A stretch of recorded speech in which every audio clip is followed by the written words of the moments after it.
자꾸만 재발되는 곤지름 어떻게 해야 할까요?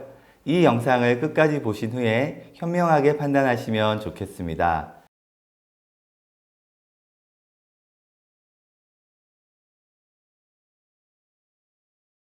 안녕하세요. 생기한의원 박지영 한의사입니다. 여러분들 혹시 곤지름이라고 들어보셨나요?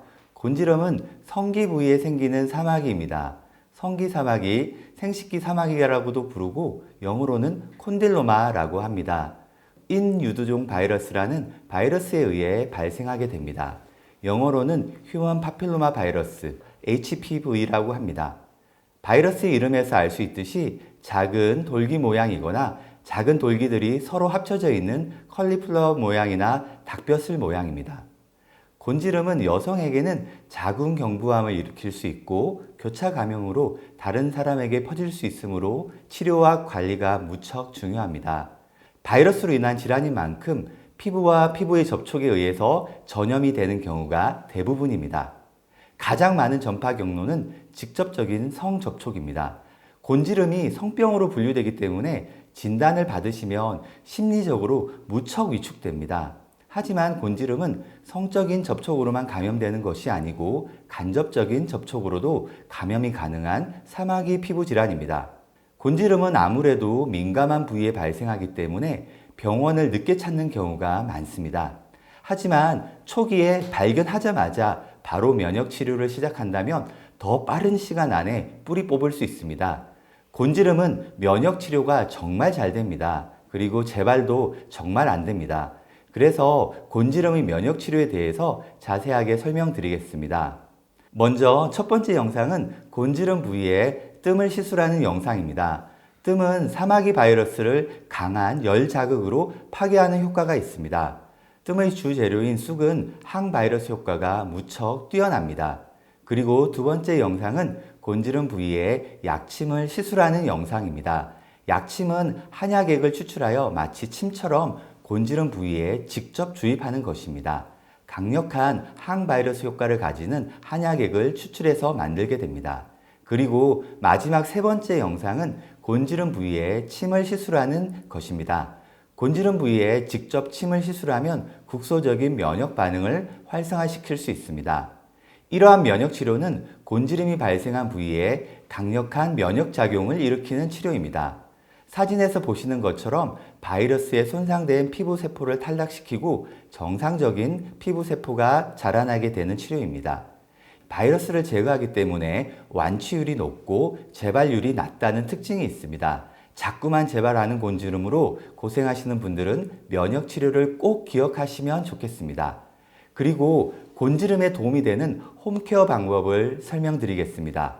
바로 쑥인데요. 쑥을 사마귀와 곤지름 치료에 이용했다는 기록은 동의보감에도 나와 있습니다.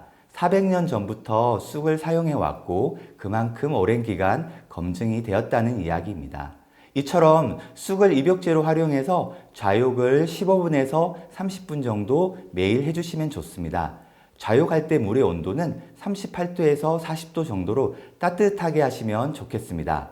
그리고 무엇보다 중요한 것은 곤지름 부위를 절대로 만지거나 뜯어내지 않는 것입니다. 심지어 손톱깎이나 핀셋으로 곤지름을 뜯어내시는 분들도 계십니다. 절대 이렇게 해서는 안 됩니다. 만지면 만질수록 커지고 더 퍼지게 됩니다.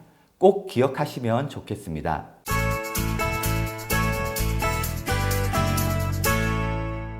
한포진은 수포, 그러니까 물집이 손발에 생기는 질환입니다. 한포진 초기에는 작은 수포가 투명하게 발생합니다. 환한 햇빛 아래에서 잘 비춰봐야 보일 정도로 수포가 작고 가려움증이나 따가움증도 느껴지지 않는 경우가 대부분입니다. 하지만 증상이 심해지면 투명하던 물집이 점점 노란색이나 붉은색의 탁한 색으로 바뀌게 됩니다. 가렵고 따갑고 아프기 때문에 일상생활에서 손발을 사용하기가 굉장히 힘듭니다. 처음에는 손발의 극히 일부분에서 시작하지만 얼굴과 전신으로까지 퍼지게 되는 경우도 있습니다. 사진으로 보시는 환자분도 목과 얼굴에까지 염증이 퍼진 케이스입니다. 그리고 이 사진은 오랜 기간 만성화된 한포진으로 인해서 손톱이 변형된 케이스입니다. 이처럼 증상이 악화되기 전에 초기에 잘 치료하고 관리해 주시면 좋을 것 같습니다. 그렇다면 한포진으로 수포가 발생한 경우에는 이 수포를 터뜨려야 할까요? 아니면 터뜨리지 않아야 할까요? 정답은 그때그때 다르다입니다. 한포진 상태에 따라서 터뜨려야 하는 경우도 있고 터뜨리면 안 되는 경우도 있습니다. 초기의 수포, 즉 크기가 작고 색이 투명한 수포는 터뜨리지 않는 것이 좋습니다. 작고 투명한 수포를 잘못 터뜨리면 2차 감염으로 염증이 생기면서 붓고 아플 수 있기 때문입니다. 그래서 수포가 생긴 부위는 절대 건드리지 마시고 생리식염수에 충분히 적신 거즈를 스포하는 웨트레싱만 자주 해주시는 것이 좋습니다. 한 번에 10분 정도 매일 수시로 해주시면 좋습니다. 이렇게 웨트레싱으로 잘 관리해 주시면 수포가 저절로 가라앉거나 저절로 터져 나오게 됩니다.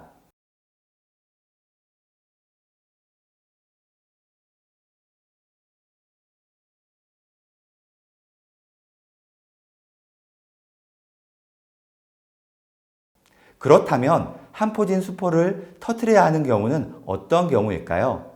한포진이 어느 정도 진행되어서 수포가 합쳐지고 커진 경우에는 터뜨리는 것이 좋습니다. 또 수포의 색이 노랗거나 붉은 경우에도 터뜨리는 것이 좋습니다. 이때 수포를 터뜨리는 방법도 중요합니다. 아무렇게나 막 터뜨리면 증상이 악화될 수 있기 때문입니다.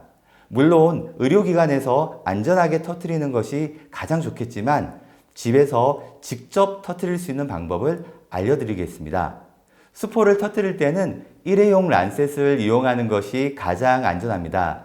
이러한 란셋은 약국이나 인터넷에서 쉽게 구할 수 있습니다. 먼저 터뜨릴 수포가 있는 부위는 흐르는 물로 씻어주는 것이 중요합니다. 손으로 문지르지 마시고 약하게 흐르는 물로 씻어낸다고 생각하시면 됩니다. 그런 다음 수건으로 물기를 가볍게 닦아주시면 준비가 끝납니다. 수포를 자세히 관찰하시면 가장 높이 솟아오른 부위가 있는데요. 그 부분을 란셋으로 콕 찔러주시면 됩니다. 그러면 수포액이 흘러나오게 됩니다. 수포가 너무 큰 경우에는 수포액이 고여있는 부분도 란셋으로 살짝 찔러줍니다. 이때 흘러나오는 수포액은 휴지로 닦아내지 마시고 수포를 터뜨린 그 부위에 바로 웨트레싱을 하는 것이 좋습니다. 알코올이나 과산화수소 그리고 빨간 약이라고 부르는 포비돈 요오드를 이용해서 소독을 하면 오히려 상체에 더 자극을 주고 증상이 더 심해질 수 있습니다. 생리식염수를 이용한 웨트레싱만으로도 충분히 2차 감염을 예방할 수 있습니다. 다시 한번 정리해 드리자면 작은 사이즈의 투명한 수포는 터뜨리지 않는 것이 좋습니다. 하지만 큰 사이즈의 수포 혹은 노랗거나 붉거나 탁한 수포는 터뜨리는 것이 좋습니다.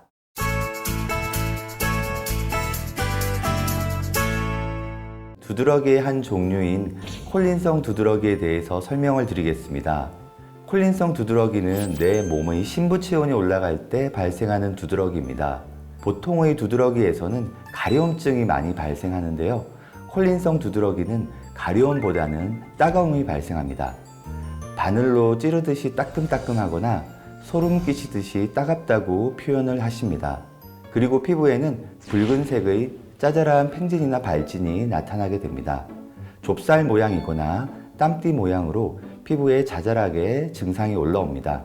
10분, 20분 이내에서 소실되기도 하지만 심한 경우에는 한두 시간까지 지속되기도 합니다. 피부 증상뿐만 아니라 가슴이 답답해지면서 어지럼증이나 두통 그리고 복통이 발생합니다. 심한 분들은 쇼크가 오기도 합니다. 이처럼 콜린성 두드러기는 두드러기라고 해서 만만하게 생각하실 질환이 절대 아닌 것입니다. 일단 몸의 체온을 내려야 증상이 소실됩니다.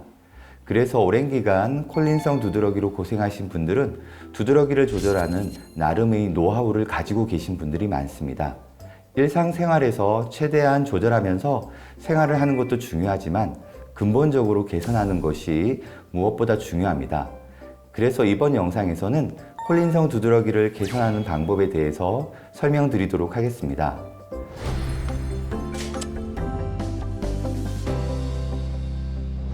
콜린성 두드러기는 아세틸콜린이라고 불리는 신경 전달 물질과 관련이 있습니다. 아세틸콜린의 바로 그 콜린이라는 이름을 따서 콜린성 두드러기라고 이름도 지어지게 되었습니다. 콜린성 두드러기 환자분들은 대부분 운동을 하면 땀이 나지 않고 두드러기가 생긴다고 말씀을 하십니다. 체온이 올라가면서 분비된 아세틸콜린이 땀샘의 수용체와 반응하지 못하기 때문입니다. 아세틸콜린이 오히려 알레르기를 일으키는 면역세포인 비만세포와 반응하게 됩니다. 이로 인해서 비만세포에서 히스타민이 분비되고 분비된 히스타민에 의해서 두드러기 증상이 발생하는 것입니다. 결론적으로 운동이나 반신욕 등을 통해서 땀을 내는 연습을 하는 것이 콜린성 두드러기 극복의 핵심입니다. 땀을 흘리는 연습을 낮은 강도에서부터 시작하셔야 합니다. 콜린성 두드러기가 발생하지 않는 수준에서 꾸준히 지속적으로 하다 보면 점점 콜린성 두드러기와도 이별을 하게 됩니다. 물론 땀도 잘 나는 체질로 개선되게 됩니다. 운동은 뭐니 해도 걷는 것이 가장 좋습니다. 두드러기가 발생하지 않는 시간 안에서 주 3, 4회 이상 반복하는 것이 중요합니다. 또한 반신욕 역시 마찬가지입니다. 뜨거운 물에서 반신욕을 하면 두드러기가 심하게 발생하게 됩니다. 정말 심한 경우에는 쇼크가 올 수도 있습니다. 따라서 두드러기가 올라오지 않을 정도의 온도인 체온보다 살짝 높은 온도에서 시작을 해야 합니다. 반신욕 시간은 처음에는 10분 이내에서 시작해서 천천히 시간을 늘려서 최종적으로는 30분 정도까지 늘리시는 게 좋습니다.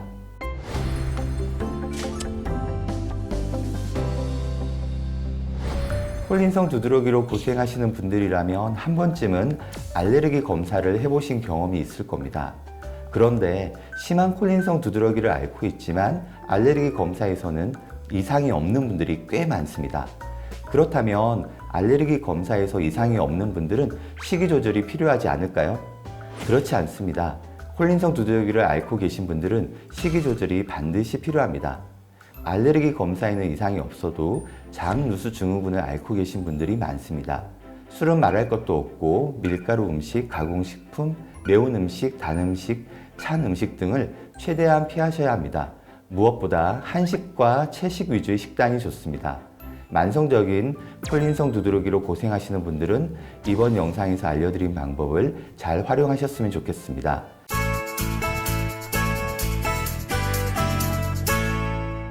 피부에 글씨를 쓸 수 있고 그림도 그릴 수 있는 질환에 대해서 혹시 들어보신 적이 있는지 모르겠습니다. 바로 피부 묘기증입니다. 최근에는 코로나 백신 접종 이후에 피부 묘기증 증상이 심해져서 내원하시는 분들도 많습니다. 피부 묘기증은 충분히 고칠 수 있는 피부 질환입니다. 이번 영상을 끝까지 보시고 피부 묘기증을 극복하셨으면 좋겠습니다.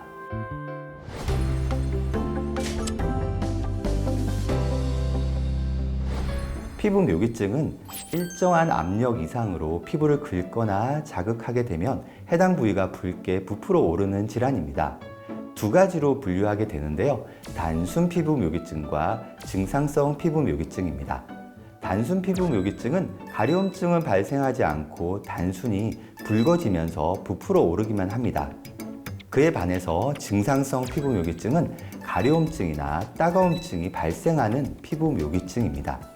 피부 묘기증은 만성 두드러기의 한 종류입니다. 그리고 우리나라 전 인구의 3 내지 5%에서 발생합니다.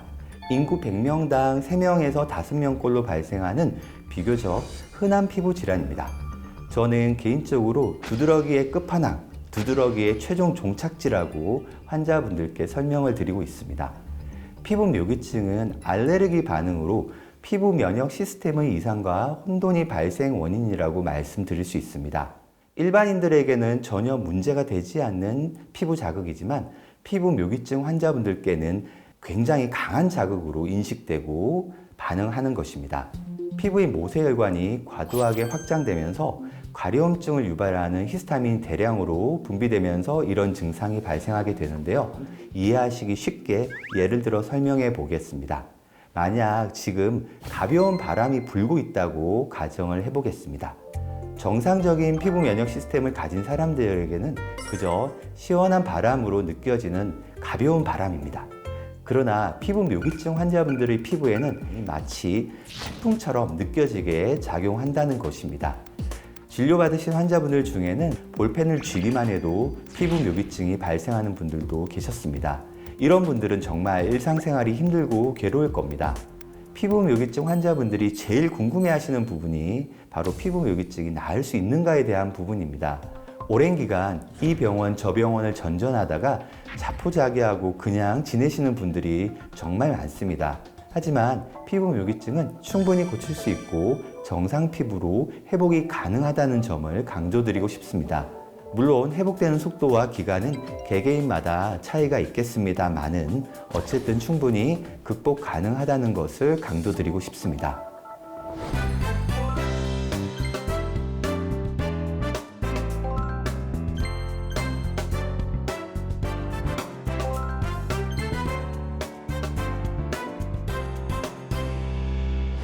체질 개선이라는 표현을 많이 들어보셨을 겁니다. 저 역시 환자분들께 체질 개선이 결국 면역 개선이라고 설명을 드립니다. 실제로 체질을 개선하는 무척 다양한 한약 치료와 함께 침 치료가 있습니다.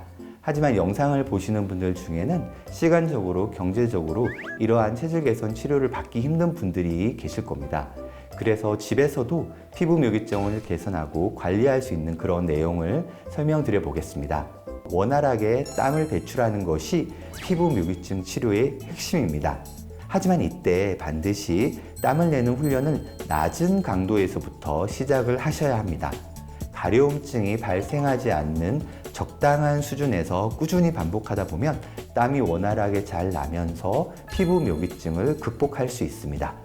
땀을 내는 훈련은 운동과 반신욕을 추천드립니다. 먼저 운동은 걷기 운동이 가장 좋습니다. 걷기 운동을 주 3, 4회 이상 꾸준히 반복하는 것이 좋습니다. 그리고 반신욕의 경우에는 가려움증이 거의 생기지 않을 정도의 37도, 38도 내외에서 시작을 하시는 것이 좋습니다. 체온보다 살짝 높은 온도에서 시작하는 겁니다. 그리고 그 온도에서 적응이 되면 서서히 온도를 조금씩 40도, 41도 정도까지 올리는 것이 좋습니다. 반신욕 시간은 처음에는 10분 이내에서 시작해서 나중에는 30분 정도까지 조금씩 시간을 늘리시는 것이 좋습니다. 혈관을 확장해서 히스타민을 대량으로 방출하는 가장 대표적인 음식이 술입니다.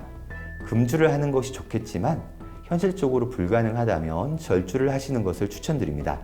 또한 히스타민이 많이 함유된 가공육이나 중국 음식 그리고 매운 음식도 최대한 자제하시는 것을 권해드립니다.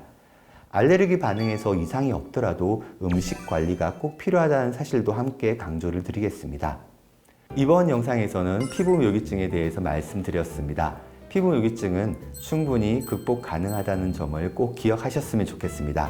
더 궁금하신 점은 아래 댓글로 남겨주시면 답변 드리겠습니다. 이 영상이 도움이 되셨다면 구독, 좋아요, 알림 설정 부탁드립니다. 감사합니다.